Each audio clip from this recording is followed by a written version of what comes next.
അഞ്ചാമത്തെ 100 കോടി ക്ലബിൽ കയറിയിരിക്കുകയാണ് ഫൈനലി പ്രേമലു എന്ന് പറഞ്ഞ സിനിമ. ഇതിനു മുമ്പുള്ളത് പുലിമുരുകൻ, ലൂസിഫർ, 2018 എന്ന് പറഞ്ഞിട്ടുള്ള സിനിമ ആൻഡ് മഞ്ഞുമൽ ബോയ്സ്.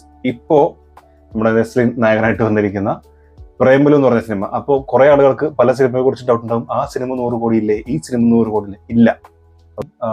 നമ്മുടെ പുലിമുരുകനുണ്ട്, ലൂസിഫർ ഉണ്ട്. ഇതിനെ രണ്ടിനെയും ഓൾറെഡി മഞ്ഞുമൽ ബോയ്സ് ബീറ്റ് ചെയ്തിരുന്നു. ആൻഡ് ഇപ്പോൾ 2018 എന്ന് പറഞ്ഞ സിനിമേനെ കൂടെ ബീറ്റ് ചെയ്യാനുള്ള ഒരു പുറപ്പാടിലാണ്. അത് എക്സാക്ട് കണക്ക് പറയുകയാണെങ്കിൽ വെള്ളത്തിൽ എക്കാലത്തെയും വലിയ ഹിറ്റായ 2018 ആഗോള ലൈഫ് ടൈം ബോക്സ് ഓഫീസ് 176 കോടിയാണ്.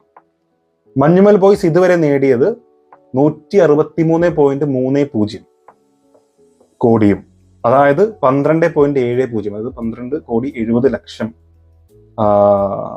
നേടിയാൽ ചിത്രം ആ ചരിത്ര നേട്ടം സ്വന്തമാക്കും എന്നാണ് പറഞ്ഞിട്ടുള്ളത്.